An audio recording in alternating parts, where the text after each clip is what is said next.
สบายดีท่านผู้ชมที่เคารพสบายดีทุกท่านยินดีต้อนรับท่านเข้าสู่รายการสื่อสารผ่านฝุ่นชีวิตไกลฝุ่นพ้นกระทบจากลมหายใจเดียวกันจากทางมหาวิทยาลัยสุภานุวงศ์เจ้าพบกับข้าพเจ้าคำมั่นโพธิปัญญาพร้อมด้วยข้าพเจ้าแคทเธอรีนหนงสุริตเจ้าสำหรับรายการสื่อสารผ่านฝุ่นแม้นพวกเขาได้ออกอากาศผ่านทางเพจ Facebook Mass Communication ซึ่งว่าตลอดเทิงบรรดาภาคส่วนต่างๆ ที่ว่าเป็นพาร์ทเนอร์มีเดียของพวกเขาเจ้าซึ่งว่าจุดประสงค์ของพวกเขาแมนเพื่อสื่อสารมลพิษทางด้านอากาศที่พวกเขารู้จักกันดีในนามฝุ่น PM 2.5 ซึ่งว่ารายการสื่อสารผ่านฝุ่นได้ดำเนินรายการมาตั้งแต่กลางเดือนมีนาจนถึงปัจจุบันก็คือต้นเดือนมิถุนายน 2026 ซึ่งก็เป็น EP ที่8แล้วเจ้าสำหรับ EP ทับอิฐหรือว่าตอนทับอิฐของรายการสื่อสารผ่านฝุ่นจากทางพวกเขาแมนได้ออกอากาศครั้งทับอิฐในวันที่ 17 มีนาคม 2026 ซึ่งตลอดระยะเวลาที่ผ่านมาพวกเขาก็ได้มีการสื่อสารปัญหาฝุ่นควัน PM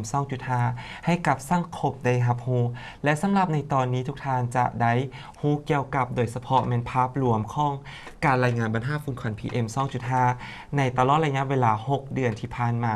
ซึ่งว่าพวกเขาจะได้นำเอาบทเรียนเหล่านี้มาทอดทอดเป็นวิธีในการป้องกันตนเองและวิธีลดพรความเสี่ยงที่ว่าพวกเขาจะได้พบกับปัญหาตัวนี้อยู่ในอนาคตนั่นเอง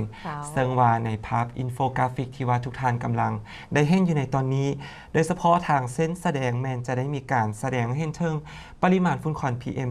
2.5 และดัชนีคุณภาพอากาศอยู่ในสปป.ลาวโดยเฉพาะแขวงหลวงพระบางในระยะเดือนมังกรจนถึงเดือนมิถุนายน 2026 ซึ่งเริ่มต้นจากเดือนมังกรถึงเดือนกุมภาแมนจะมีเส้นแสดงที่ว่าเป็นสีส้มจนมาถึงเดือนมีนาแมนจะเริ่มเป็นสีแดงและจนฮอดเดือนเมษาแมนจะมีเส้นข้องที่ว่าเป็นเส้นแสดงข้องดัชนีคุณภาพอากาศและปริมาณฝุ่นควัน PM 2.5 ที่ว่าเป็นสีม่วงและถือว่าเป็นระดับที่ว่าสูงกว่าหมู่จนมาถึงเดือนพฤษภาและเดือนมิถุนาแมนจะมีลักษณะที่ว่าลดลงตามลำดับซึ่งกระสอดคล้องจากแผนภูมิแสดงที่เป็นแหล่งข้อมูลมาจาก aqicn.org ซึ่งแสดงให้เห็นถึงลักษณะข้อมูลที่ว่ามีความสอดคล้องกันโดยเฉพาะในเดือนมังกรและเดือนกุมภาแมนจะมีสีส้มจนมาถึงเดือนมีนาแมนเริ่มมีสีแดงปรากฏขึ้นและจนฮอดเดือนเมษาแมนจะมีระดับที่ว่าเป็นสีม่วงซึ่งอยู่ในระดับที่ว่าสูงที่สุดอยู่ในเมื่อเทียบกับลักษณะหรือว่าปริมาณฝุ่นควัน PM 2.5 อยู่ในระยะที่ผ่านมา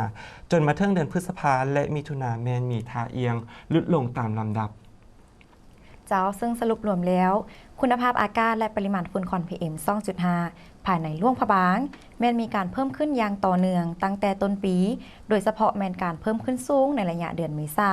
ซึ่งดัชนีคุณภาพอากาศสูงถึง210 AQI และฝุ่นควัน PM 2.5 สูงถึง135 ไมโครกรัมอิงตามการรายงานจาก IQA แขวงหลวงพระบางและ aqicn.org ซึ่งได้มีการติดตั้งจุดวัดแทกคุณภาพอากาศอยู่ที่โรงเรียนมัธยมสมบูรณ์สันติภาพมีความสอดคล้องกันโดยเฉพาะในระดับดัชนีคุณภาพอากาศและปริมาณฝุ่นควัน PM 2.5 ซึ่งสาเหตุเกิดมาจากพฤติกรรมของมนุษย์ในการจุดเผาเพื่อการเกษตรและเหตุการณ์ไฟไหม้ป่าสภาพอากาศในเดือนเมษาที่ร้อนอบอ้าวตลอดถึงภูมิสันฐานเขตภาคเหนือของสปป.ลาวเห็นให้บางโอกาสมีสภาพอากาศที่ปิดการแสดงจุดความร้อนภายในสปป.ลาวแขวงหลวงพระบางในระยะเดือนมังกรจนถึงเดือนมิถุนายน 2026 ซึ่งเริ่มต้นจากเดือนมังกรและเดือนกุมภาเนาะจะสังเกตเห็นเลยว่ามีปริมาณจุดความร้อนที่ว่าเริ่มปรากฏขึ้นอยู่ในสปป.ลาวตลอดทั้งบรรดาประเทศเพื่อนบ้านเฮาโดยเฉพาะทางไทยเมียนมาเวียดนามและกัมพูเชียจนมาถึงเดือน4เมษายนจะสังเกตเห็นเลยว่ามีปริมาณจุดความร้อนเรียกว่าฮอตสปอตที่เพิ่มขึ้น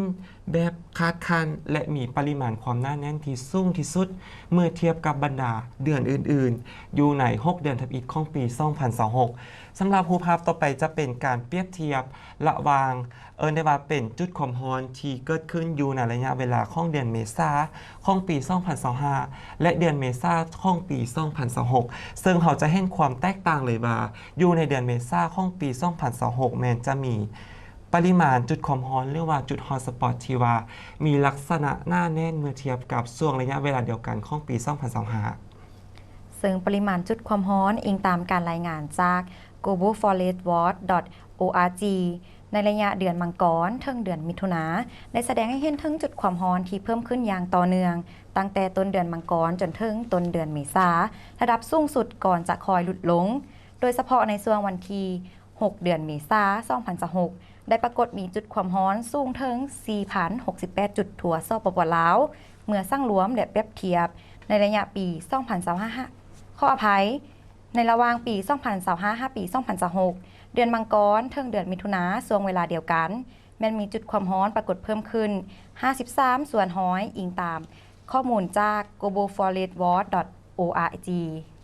เจ้าซึ่งเป็นสภาพการของจุดความร้อนหรือจุดฮอตสปอตที่เกิดขึ้นอยู่ในระยะ 6 เดือนทำอิฐของปี 2026 ซึ่งต่อกับสภาพการดังกล่าวของการแพร่ระบาดฝุ่นควัน PM 2.5 และจุดความร้อนที่เกิดขึ้นอยู่ในสปป.ลาวของพวกเขาก็มีบรรดาองค์การจัดตั้งทางด้านสื่อมวลชนที่ได้มีการนำเสนอปัญหาฝุ่นควัน PM 2.5 หรือสภาพการดังกล่าวโดยเฉพาะในระยะของเดือนเมษายนบ่ว่าจะเป็นองค์การจัดตั้งทางภาครัฐและเอกชนเนาะโดยเฉพาะทางหนังสือพิมพ์ลาวพัฒนาหรือว่าจะเป็นทางเพจ Target Magazine และเพจ Facebook ของข่าวสาวหนุ่มสิ้นใสยุคใหม่ก็ได้มีการนำเสนอเกี่ยวกับปัญหาดังกล่าวให้กับสังคมลาวของพวกเขาได้รับรู้เช่นเดียวกันซึ่งว่าหนังสือพิมพ์ลาวพัฒนาได้รายงานข่าวเมื่อวันที่2 เมษายน 2026กระทรวงเกษตรกรรมและสิ่งแวดล้อมรายงานวันที่2 เมษายน 2026ว่าทานคำเผือศิริวงศ์ของหัวหน้ากรมป่าไม้กระทรวงเกษตรกรรมและสิ่งแวดล้อมในแถลงข่าวชี้แจงเกี่ยวกับสภาพไฟไหม้ลามป่าและผลการจัดตั้งปฏิบัติคำสั่งเลขที่11/นย.ว่าด้วยการเพิ่มทวีความเข้มงวดในการคุ้มครองป่าไม้และต้านไฟไหม้ป่าในระยะ3 เดือนผ่านมาเดือนมังกร5 เดือนมีนา 2026ว่าจากการติดตามด้วยระบบดาวเทียม PDMS พบว่าในระยะวันที่1 มังกร5 วันที่31 มีนา 2026กวดพบจุดความร้อนทั้งหมด 16,395 จุดในขอบเขตทั่วประเทศถึงว่าตัวเลขดังกล่าวจะเบิ่งคือมีจำนวนหลายแต่หากเทียบสายสถิติในระยะเดียวกันของปี 2023 5 ปี 2025 แม้นถือว่ามีท่าเอียงหลุดลงสภาพไฟไหม้ป่าและการจุดขี้เหงื่อสัตว์ซ้ายได้เห็นให้ค่าฝุ่น PM 2.5 ในวันที่1 เมษายน 2026เกินมาตรฐานเกินมาตรฐานเกือบทุกแขวงเจ้าหน้าที่ได้แจ้งเตือนให้ประชาชนใส่ผ้าอัดปากอัดดังเวลาออกนอกอาคารหลีกเลี่ยงการออกกำลังกายกลางแจ้งเฝ้าระวังอาการผิดปกติทางระบบทางเดินหายใจเช่นคันคอไอจามหรืออักเสบโผนรังซึ่งในระยะที่ผ่านมากรมป่าไม้ยังได้ยกระดับความเข้มงวดในการคุ้มครองโดยได้ออกแจ้งการเลขที่0120/กสเพื่อเพิ่มทวีการสกัดกั้นไฟป่าและควบคุมมลพิษทางอากาศ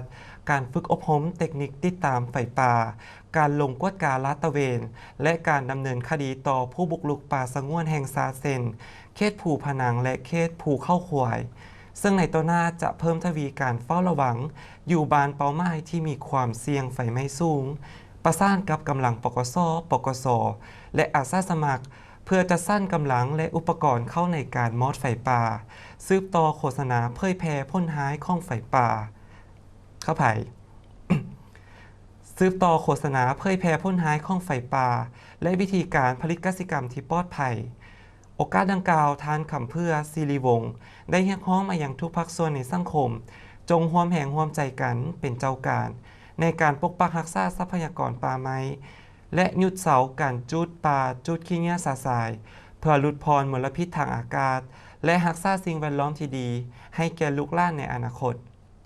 และนี่ก็คือสภาพรวมของการรายงานข่าวระยะต่อไปท่านผู้ชมพวกเขาจะให้ทุกท่านมาเห็นรู้เกี่ยวกับฝุ่นให้ไล่ขึ้นเกี่ยวกับระยะความรู้สู้ฝุ่น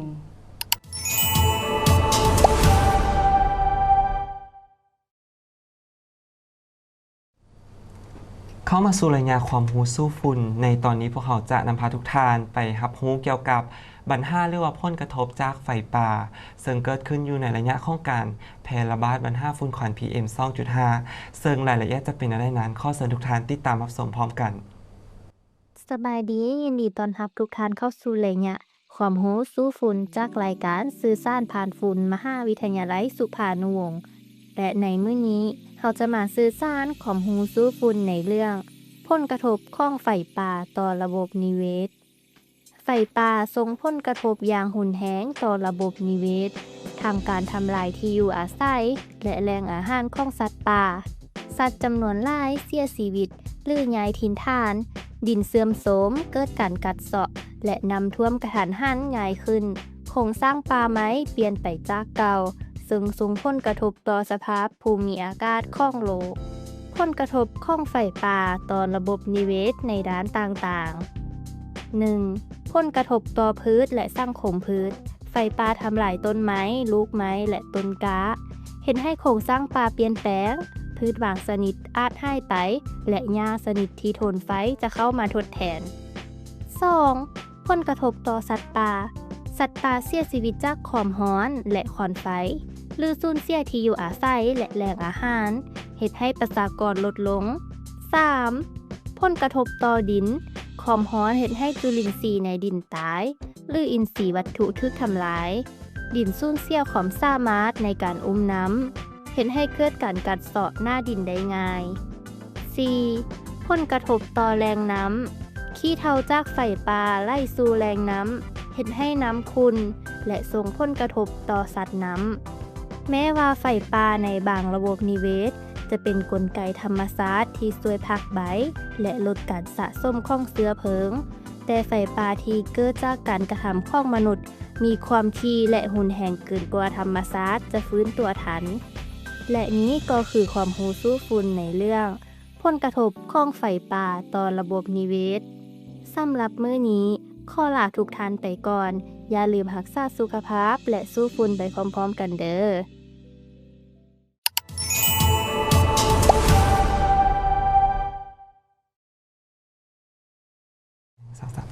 เจ้าอะไรที่ผ่านไปนั้นคือรายการความรู้สู้ฝุ่นจากรายการสื่อสารผ่านฝุ่นมหาวิทยาลัยสุพรรณวงศ์ซึ่งเป็นการนำเสนอเกี่ยวกับผลกระทบของไฟป่าที่เกิดขึ้นอยู่ในระยะของการแพร่ระบาดบันห้าฝุ่นควัน PM 2.5 ซึ่งแน่นอนว่าล้วนส่งผลกระทบต่อกับหลายๆภาคส่วนโดยเฉพาะในธรรมชาติและต่อกับมนุษย์เฮาเนาะถึงว่าจะเป็นลักษณะหรือว่าเป็นไฟป่าที่เกิดจากปรากฏการณ์ธรรมชาติก็ตามแต่มันก็ล้วนส่งผลกระทบต่อกับในหลายๆด้านท่านผู้ชมมาฮอดนี้รายการสื่อสารพันฝุ่นของพวกเขาจากทางมหาวิทยาลัยสุพรรณวงศ์ก็ได้ดำเนินรายการมาในระยะสุดท้ายกันแล้วและพบกันใหม่ในโอกาสหน้าสำหรับมื้อนี้ข้อกล่าวคำว่าสบายดี